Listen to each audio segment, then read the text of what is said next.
할렐루야. 오늘 우리에게 주시는 하나님의 말씀은 그리스도의 일꾼이라는 제목으로 고린도전서 4장 1절에서 5절의 말씀입니다.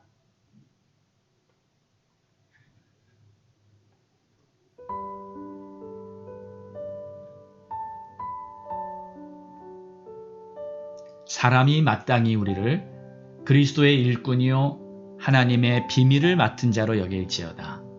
그리고 맡은 자들에게 구할 것은 충성이니라.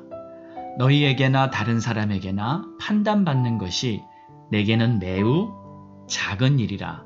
나도 나를 판단하지 아니하노니 내가 자책할 아무것도 깨닫지 못하나 이로 말미암아 의롭다함을 얻지 못하노라.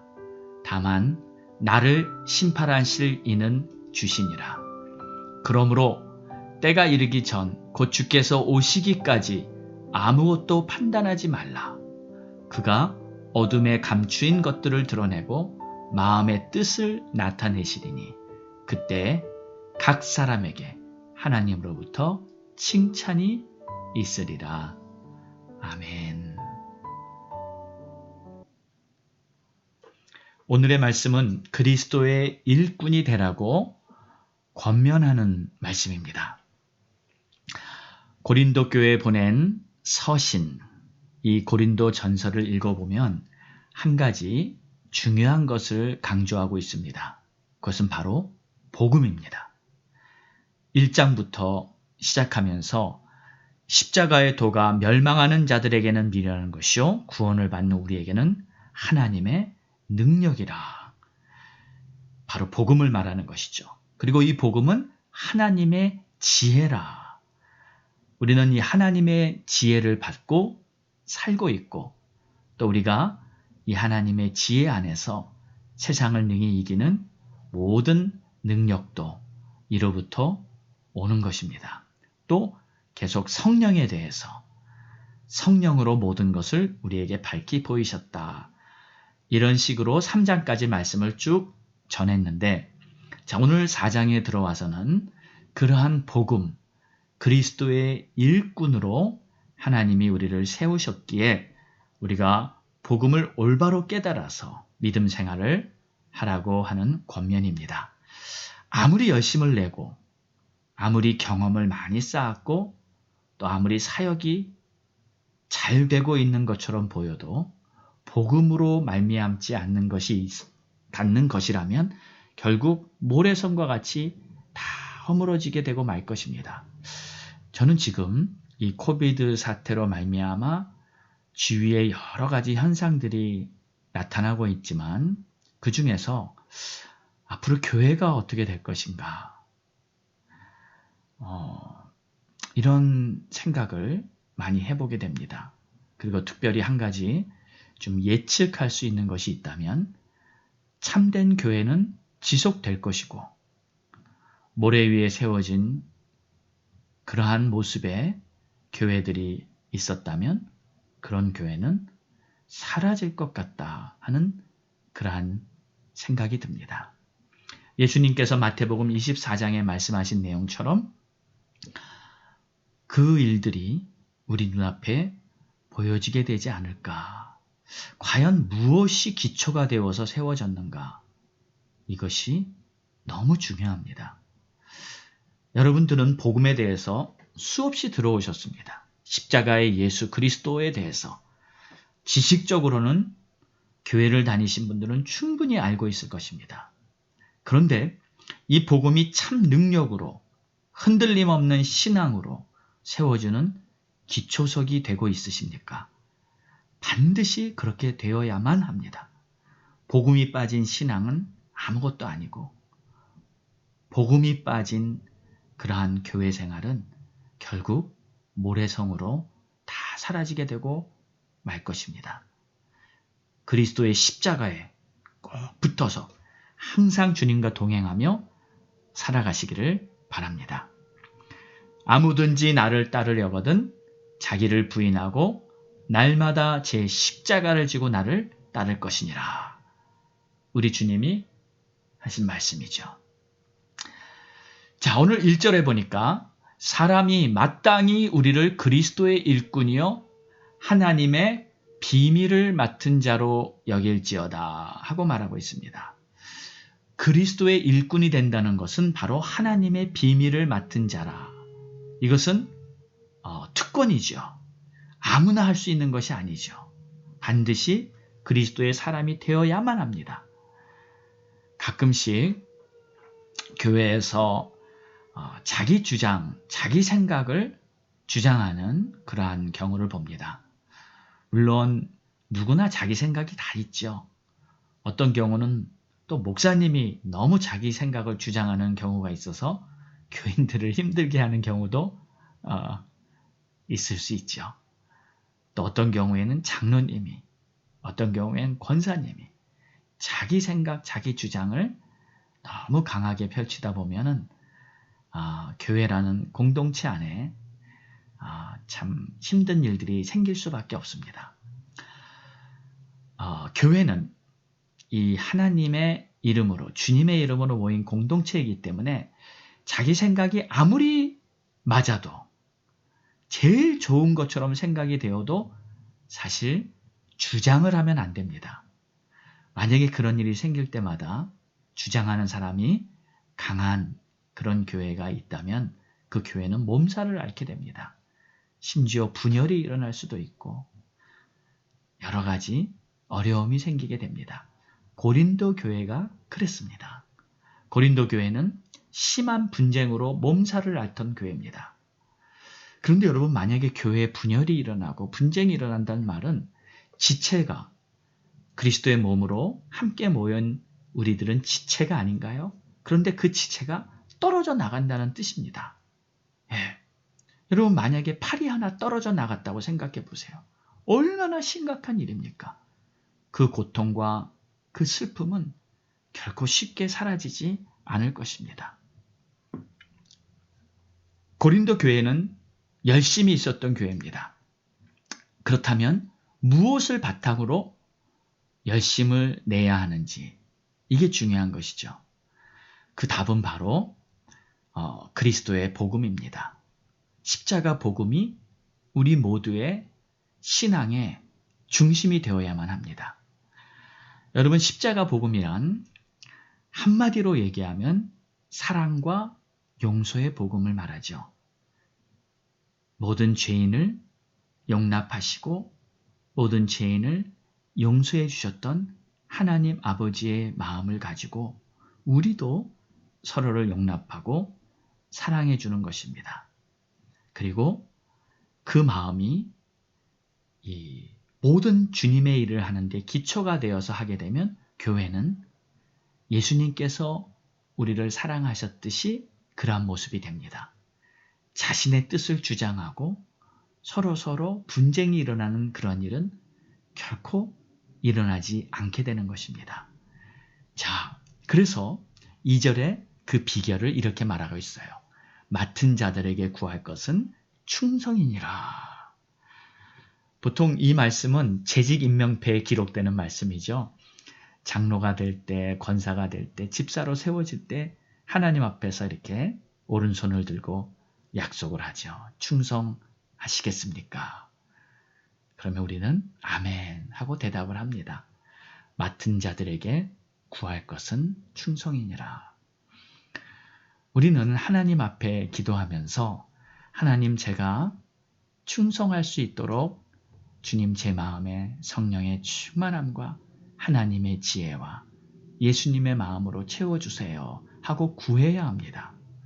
이것이 맡은 자들에게 날마다 구해야 할 기도 제목이 아닌가요? 자, 충성이 무엇일까요? 저는 충성하면 사실 제일 먼저 생각나는 게 있습니다. 그것은 바로 고등학교 교련 시간입니다. 충성하면서 경례를 붙였던 그런 기억이 납니다. 저와 같은 이 386 시대의 남자들은 아마 잘 아실 거예요. 그때는 충성이 뭔지도 모르면서 기합소리 작으면 교련 선생님한테 맞으니까 안 맞으려고 고함치던 충성. 그것이 저의 처음 충성이었습니다. 자, 그런데 하나님이 말씀하시는 충성은 무엇인가? 자, 충성이란 말의 뜻은 믿음을 보여주는 것이다 라는 뜻입니다. 믿음을 보여주는 것이다. 믿음은 우리들의 마음속에서만 생각하고 있는 것이 아닙니다. 믿음은 반드시 행동으로 나타나게 됩니다. 믿음이 있다면 고백을 하게 되고, 믿음이 있다면 주의 뜻을 따르게 되고, 믿음이 있다면 봉사하게 되고, 믿음이 있다면 이웃을 용서하게 되고, 믿음이 있다면 행동으로 그것이 나타나게 됩니다. 행함이 없는 믿음은 죽은 믿음이라 라는 뜻이 바로 이 말입니다. 자, 그러면 어떻게 믿음을 보여줄까요? 그것은 바로 주님께서 나를 인도하시고, 주님께서 나를 보호하시고, 또 나에게 승리를 약속하신다는 것을 내가 믿고 있다는 것을 보여주는 것입니다. 그것은 바로 순종으로 나타나게 됩니다. 지금 우리 교회에서 주일 예배에 여호수아서를 나누고 있습니다. 이스라엘 백성들이 요단강을 건널 때의 모습이 바로 순종으로 따르는 모습이죠. 하나님께서 요단강을 건너게 하실 것이다. 하나님의 인도하심을 따라라 했을 때 이스라엘 백성들은 참 그 말이 실감이 안 났을 것입니다. 도대체 어떻게 저 요단강을 우리가 건넌단 말이야 하면서 많은 갈등과 고민이 그들의 내면 안에 있지 않았겠습니까? 정말일까? 정말 우리가 요단을 건널 수 있을까? 하는 의심도 있었을 거예요. 그런데 하나님께서 인도해 주신다는 것을 믿고, 그리고 이스라엘 백성들은 법궤를 앞세워서 인도해 가는 제사장들의 발걸음을 따릅니다. 그때 하나님께서 요단강을 가르시고 모든 백성들을 다 건너게 하셨습니다.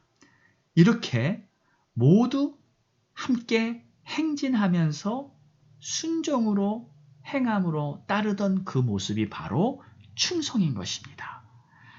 제사장들이 먼저 충성했습니다. 그 다음에 각 지파의 지도자들이 충성했습니다. 그리고 모든 백성들도 순종함으로 따랐습니다. 이것이 바로 하나님의 역사가 아름답게 충성하는 자들을 통해 나타나는 놀라운 열매인 것이죠. 주님을 따른다는 것은 근본적으로 믿음으로 하는 것입니다. 믿음이 없으면 결코 주를 따를 수가 없습니다. 예수님의 제자들도 예수님을 따를 때 참 이런 생각 많이 했을 겁니다. 아니 우리 선생님 왜 저러시나? 저래가지고 되겠는가? 저러면 안 되는 거 아닌가? 예를 들면 베다니에서 나사로가 죽는다고 예수님에게 사람을 보내서 빨리 좀 와달라고 예수님을 부르실 때 그때 예수님 바로 안 가셨어요. 아니 예수님 빨리 가셔야 되는 거 아닌가? 빨리 가서 그들을 고쳐줘야 되는 거 아닌가? 하는 그러한 마음을 제자들이 갖고 예수님을 바라보셨지만 예수님은 안 가셨습니다.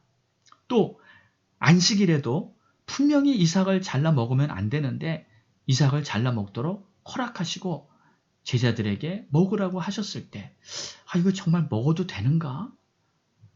율법을 아는 그들은 반신반의하면서 예수님이 먹으라고 하니까 먹긴 하였지만 참 이래도 되는 건가 하는 그런 생각을 하지 않았겠습니까? 또 예수님이 사마리아에 들어가서 그 사마리아 여인을 만날 때도 그 여인과 정오에 단둘이 그냥 우물가에 앉아 있을 때 제자들이 그 모습을 보면서 예수님 저 이방 여인과 저렇게 단둘이 대화를 해도 되는 것인가? 이런 생각 하지 않았겠습니까? 이런 예를 들라면 정말 많이 있을 것입니다. 그런데도 제자들은 예수님을 계속 따랐습니다. 이것이 바로 믿음인 것이에요. 믿음이란 이해가 안 돼도 내 상식으로 도저히 잘 모르겠어도 주님을 신뢰하기 때문에 굳굳이 따르는 것입니다.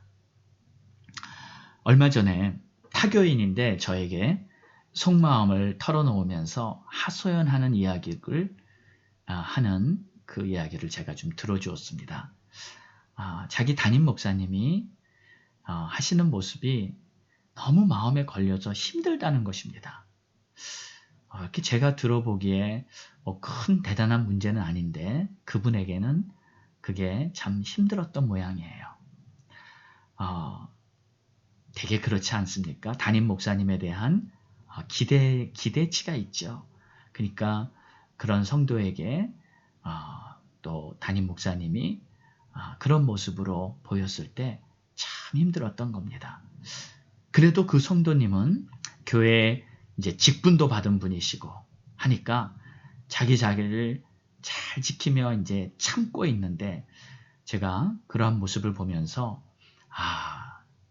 저거다. 주님을 바라보며 이렇게 충성하는 모습. 그분은 분명 나중에 하나님 앞에 섰을 때 하나님께 칭찬받는 그러한 성도가 되지 않을까. 그분을 격려해주고 또 그분을 위해 기도해 줬습니다. 자, 그게 충성이죠. 자, 두 번째로 3절에 보니까 너희에게 다른 사람에게나 판단받는 것이 내게는 매우 작은 일이다. 나도 나를 판단하지 아니하노니 내가 자책할 아무것도 깨닫지 못하나 이로 말미암아 의롭다함을 얻지 못하노라.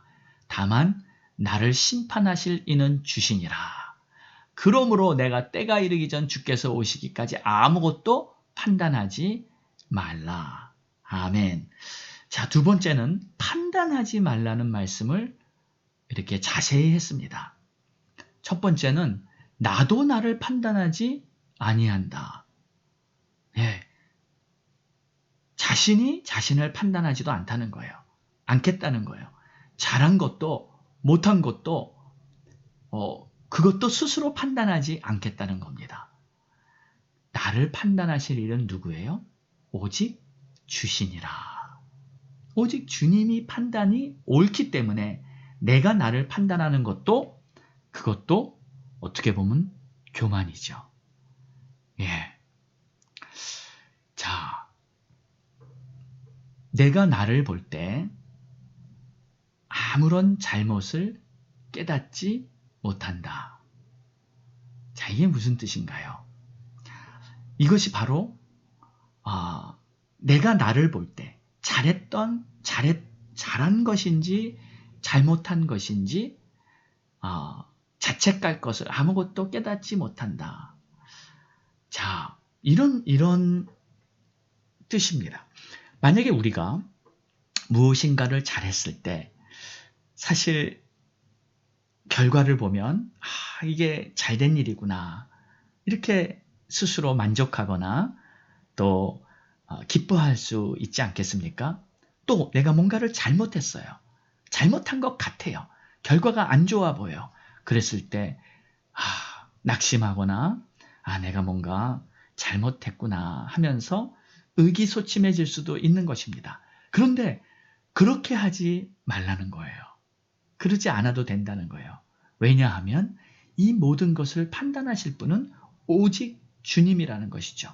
내가 무언가를 잘했다고 생각해도 그것이 나를 의롭다고 인정받는 길이 결코 될 수 없습니다. 또 내가 볼 때 정말 이 잘못한 것 같아도 그것이 내가 잘못한 거라고 볼 수도 없다는 거예요. 이 모든 것을 판단하시는 분은 바로 주님이시라는 겁니다. 그리고 오직 주님만이 나를 의롭게 하시는 분이세요. 그러므로 내 스스로가 선할 수 있다. 내 스스로가 선하다고 생각하는 그 생각이 바로 악이 되는 것입니다. 다시 말하겠습니다. 만약에 내가 스스로 선하다, 스스로 선할 수 있다 하고 생각하는 그 생각이 하나님 앞에서는 악이 될 수 있다는 거예요. 그저 우리의 의는 오직 하나님이 나를 도우시고 인도하시고 역사하시고 내가 그 하나님을 따르면서 이루어가는 열매만이 참된 의라는 것을 믿으시기 바랍니다. 그리고 내가 스스로 뭔가를 이룰 수 있다는 생각이 바로 교만이에요. 주님의 도우심 없이, 주님의 인도하심 없이 내가 뭔가를 열심히 해서 뭔가를 이루어냈어요. 그것은 영적으로 보면 바로 바벨탑인 것입니다. 그것이 바로 교만이에요. 우리는요, 잘 되나 안 되나, 좋아 보이나 나빠 보이나, 기쁘나 슬프나 어떤 상황에도 그저 주님 붙들고 주님과 동행함으로 한 걸음 한 걸음 믿음으로 살겠다 하면서 나아가는 것이, 그것이 바로 하나님 보시기에 최고의 의라는 것을 여러분 꼭 기억하시기 바랍니다. 그래서 저는 이 다윗의 생애를 보면은 그가 하나님 앞에 왕으로 기름 부음을 받고 하나님의 선택을 받아 이미 예정된 그 계획이 다 있었지만 사실 그가 왕이 되기까지는 오랜 세월을 고난 속에서 힘든 과정을 겪어야만 했습니다.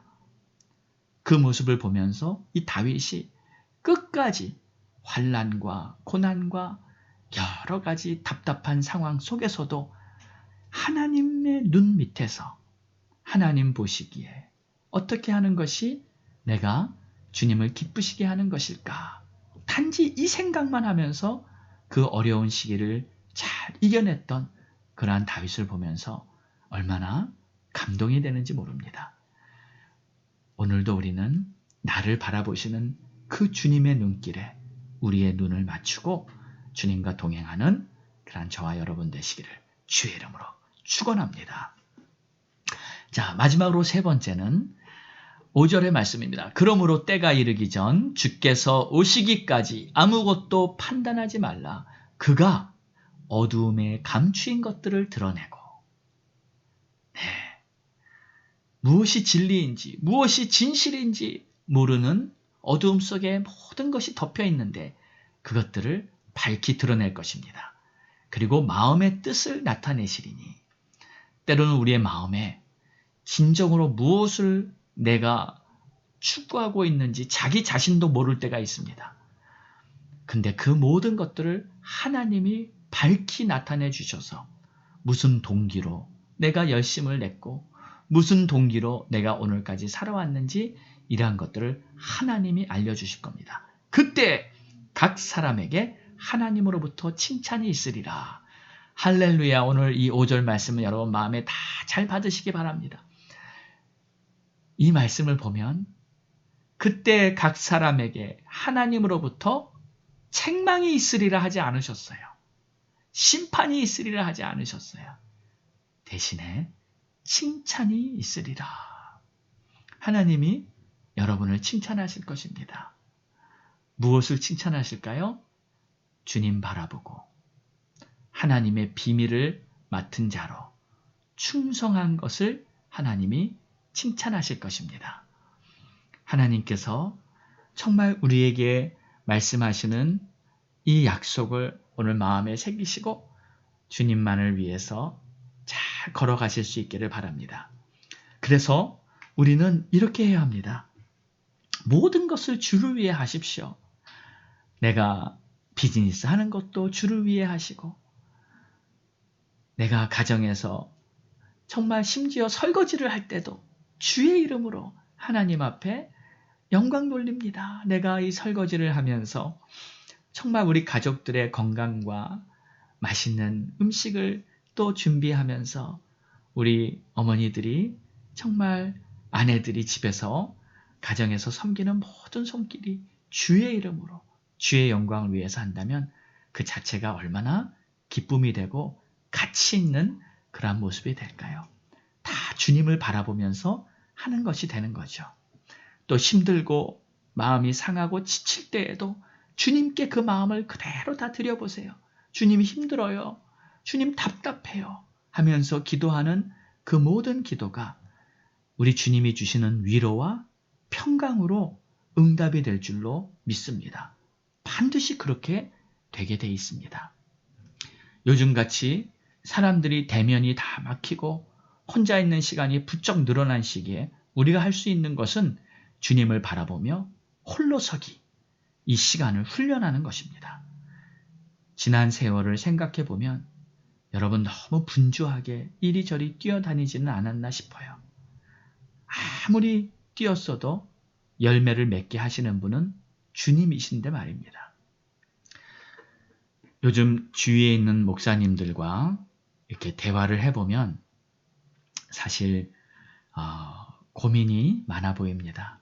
앞으로 목회를 어떻게 해야 하고 또 교회는 어떻게 될 것이고 이제 서로가 만나지 못하는 사회가 돼버린 지 벌써 오래되었고 이제 목회도 영상 사역의 시대가 돼버렸죠.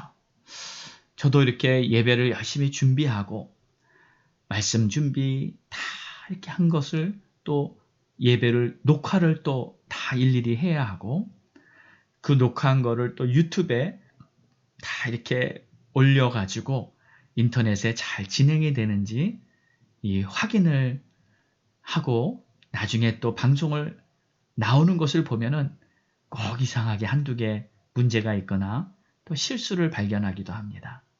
그때마다 또 힘이 빠지고 또 우리 성도님들이 이 영상 예배를 잘 드리고 계신가 궁금하기도 합니다. 주일 예배를 드리고 나면 이런 카톡이 와 있습니다. 목사님 예배 잘 드렸습니다.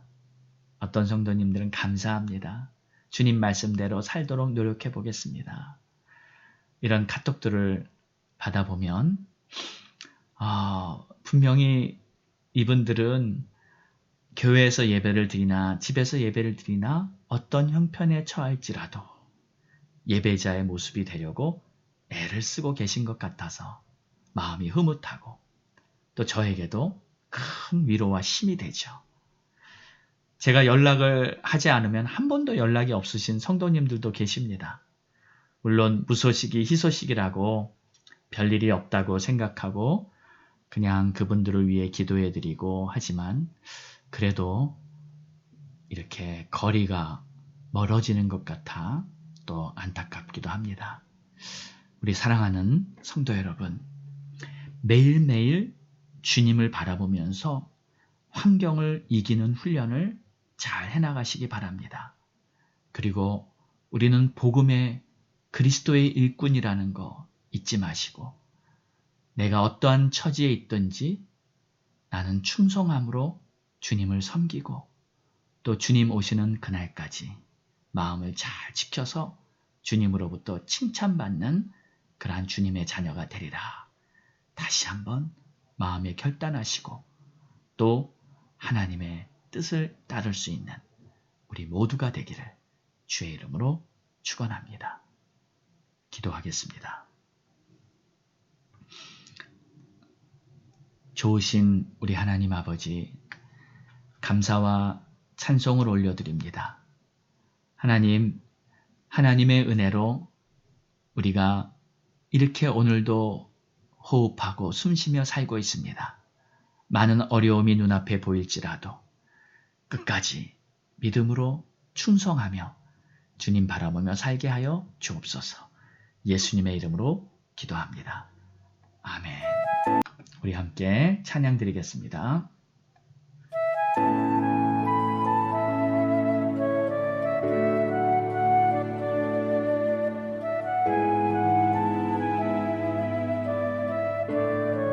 나의 안에 거하라.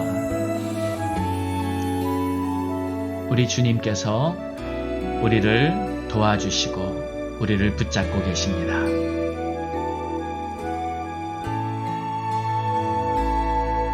나의 안에 거하라. 나는 내 하나님이니 모든 환난 가운데 너를 지키는 자라. 두려워하지 말라. 내가 널 도와주리니 놀라지 말라. 내 손 잡아주리라. 나의 안에 거하라. 나는 내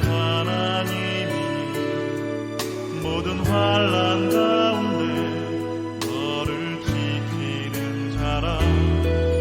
두려워하지 말라. 내가 널 도와주리. 놀라지 말라. 내 손 잡아주리라.